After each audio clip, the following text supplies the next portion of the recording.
Yapo magonjwa, yako maradhi na yako madhaifu mbalimbali yenye sababu mbalimbali. Tunapaswa kuelewa hilo katika namna ya roho, kwa ajili yetu sisi ambao tumefanya kuwa ni familia ya Mungu, na kwa ajili ya watu waliotuzunguka ambao wanahitaji kuwa na uzima. Amesema alikuwa akihubiri na kufundisha na kuponya magonjwa na udhaifu wa kila aina. Tutaangalia mambo matano kama sio manne ya msingi. Jambo la kwanza tutaliona pale kwenye kitabu cha Yohana sura ya 9. Yohana sura ya 9 mstari wa kwanza hadi 12. Tunaangalia haya ni magonjwa toka kuzaliwa. Haya ni madhaifu toka kuzaliwa. Ni abnormalities ambazo zina present wakati mtu anazaliwa na zinasababisha physical disabilities, ile hali ya kuto kuweza kwa mwili toka kuzaliwa kwa mtu. Yesu Kristo akiwa anahubiri na kufundisha siku ya Sabato akakutana na mtu ambaye ni kipofu, hawezi kuona. Mtu huyo aliyekuwa kipofu, watu wakaniuliza, wakamwambia, Rabi, mwalimu, wanamwambia Yesu Kristo, je, upofu huu unasababishwa na dhambi za wazazi wake au dhambi za yeye mwenyewe? Yesu akamwambia, huu ni udhaifu, hautokani na dhambi za wazazi wake wala dhambi zake mwenyewe, ni toka kuzaliwa kwake. Kuna madhaifu ambayo watu wanayapata kwa sababu tu ya zile complication za kuzaliwa au sababu za kibiolojia au za kisayansi tokea mtu akiwa tumboni. Hazisababishwi na mapepo, hazisababishwi na ukuu wa giza. Ni sababu tu za kibiolojia za mwili, za kihomoni. Mtu anapata na udhaifu wa aina fulani. Yesu akamwita, akamwekea mkono mtu huyu aliyekuwa na udhaifu tokea kuzaliwa kwake. Biblia inasema yule mtu upofu ukafanyaje? Ukamwacha, akaanza kuona. Ni udhaifu ambao ulikuwa umemshikilia tokea kuzaliwa kwake. Yako madhaifu ambao watu wamezaliwa nayo, aidha wameyarithi au sababu fulani zimewasababisha wao wakawa na udhaifu. Aina nyingine ya udhaifu au maradhi au magonjwa tunaiona kwenye kitabu cha Luka sura ya 13. Luka 13 mstari wa 10 hadi 14. Tunaona ni magonjwa au madhaifu ambayo yanasababishwa na mapepo, kuwa possessed na mapepo, kukandamizwa au kumilikiwa na mapepo. Siku ya Sabato Yesu Kristo alikuwa akifundisha tena, akatokea mwanamke mwenye mapepo. Mapepo haya anasema ni pepo wa udhaifu. Pepo huyo alikuwa ni pepo wa udhaifu, alimtia udhaifu ndani ya miaka mingapi? 18. Alikuwa hawezi kukunjamana, alikuwa amepooza, mwili wake umekunjamana. Ni pepo wa udhaifu, hawezi kujikunjua. Aina nyingine ya udhaifu au maradhi ni maradhi au madhaifu ambayo yanatokana na kuwa shambuliwa na mapepo. Ni mapepo yametumwa, ni mapepo yamemvagaa mtu na kumtia udhaifu. Lazima wakati tunaomba au kuwaombea watu tujue aina tofauti tofauti za watu wanavyotiwa udhaifu au za watu wanaosumbuliwa na maradhi au magonjwa ya aina fulani, ili Roho Mungu atuongoze tujue tutaomba katika namna gani. Bwana Yesu asifiwe.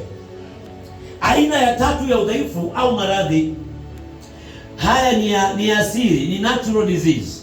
Haya ni magonjwa ya asili. Tunaona kwenye Mathayo sura ya 8 mstari wa 14-15, au kitabu kile cha Marko sura ya 1 mstari wa 29-31, au Luka sura ya 4 mstari wa 38 hadi 41. Tunaona Yesu Kristo anakutana na mama mkwe wa Petro. Biblia inasema mama mkwe wa Petro alikuwa anaumwa nini? Alikuwa anaumwa homa. Homa hii inayosababishwa na mazingira na hali ya hewa. Alikuwa anaumwa homa. Ni mama mkwe wake na Petro, mtume Petro. alikuwa anaumwa na nini? Na homa. Yesu Kristo alimwekea mikono, ile homa ikafanyaje? Ikamwacha. Kuna ugonjwa wa mtu tokea kuzaliwa kwake. Kuna magonjwa mengine ni kwa sababu ya mapepo, roho za giza, roho chafu. Lakini mengine ni sababu tu ya hali ya hewa, ni natural disease. Ni udhaifu ambao unampata mtu kwa sababu ya mazingira. Yesu Kristo akamwekea ile homa, ikafanyaje? Ikamwacha mama mkwe wake na nani? Na Mtume Petro. Lakini magonjwa mengine haya ni chronic disease, ni magonjwa ambayo yamekataa dawa. Watu wamehangaika hospitalini, wakunga, madaktari wametumia kila aina ya dawa, mpaka za waganga wa kienyeji, za mitishamba, lakini magonjwa haya ni chronic, hayawatoki watu. Yesu pia aliyaponya, kwa kuwa Yesu Kristo ni jana, leo, kesho na hata milele. Anazidi kuyaponya mpaka sasa na milele na milele. Tunamwona kwenye kitabu cha Luka sura ya 8, Luka sura ya 8 mstari wa 43 hadi 47, yule mwanamke aliyetoka na damu kwa muda wa miaka mingi, Biblia inasema alihangaika kwa wakunga na matabibu mbalimbali, aliuza mpaka mali zake, alipoteza fedha nyingi akitibiwa huku na huku. Ugonjwa ule ulikuwa ni chronic, haukupona. Miaka 12 alikuwa akitoka damu, haikatiki. Alipokutana na Yesu Kristo na kudhamiria moyoni mwake, nikishika vazi la pindo lake nitaponya. Aliposhika vazi la pindo la Yesu Kristo, pindo la vazi la Yesu Kristo, ule ugonjwa ukamwacha. Kwa hiyo kuna magonjwa ambayo mtu anaweza kuwa amezunguka huku na huku, amesema mtumishi, nimejaribu kwa madaktari wengi, mpaka kwa waganga kienyeji, nimekula mitishamba, ugonjwa huu unafanyaje? Haujaniachia. Niko hapa kukutangazia wewe unanisikiliza, wewe ambao umefanya kuwa ni mwana wa Mungu, ni familia ya Kristo katika ufalme wa Mungu. Hakuna ugonjwa, hakuna udhaifu. Yesu Kristo alifundisha, akahubiri na akaponya kila aina ya udhaifu na kila aina ya nini? Ya magonjwa. Yesu Kristo ndio jana, ndio yule yule leo, kesho na hata milele. Kwa habari njema, Yesu Kristo huyo aliyekuwa anafanya miaka 2000 iliyopita, leo anaishi ndani ya mimi, anaishi ndani ya wewe. Amesema kwenye Warumi sura ya 8 mstari wa 11, ikiwa roho yule aliyemfufua Kristo pale kaburini, ikiwa anakaa, anaishi ndani yenu, ana uwezo wa kuuisha, kuuponya mwili wako ulio katika hali ya kufa.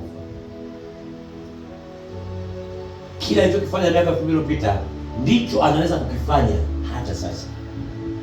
Kuna mtu mmoja anaongea naye. Sisi ambao tumeokoka, tumefanywa kuwa ni familia ya Mungu. Sisi hatutafuti miujiza, hatutafuti uponyaji. Sisi tunatembea na ishara. Marko 16 mstari wa 15 hadi 17, 18 pale, 9. Anasema ishara hizi zitaambatana na wale wanaofanyaje? Wanaoamini. Ni akina nani? Ni mimi na wewe. Sisi hatuji kanisani kutafuta uponyaji. Sisi tupo kanisani kumwadhimisha na kufanya fellowship, kumwabudu Mungu, kufanya mahusiano na Mungu. Tupo kanisani ili kusikia kutoka kwake, tujifunze, tukue katika Kristo Yesu.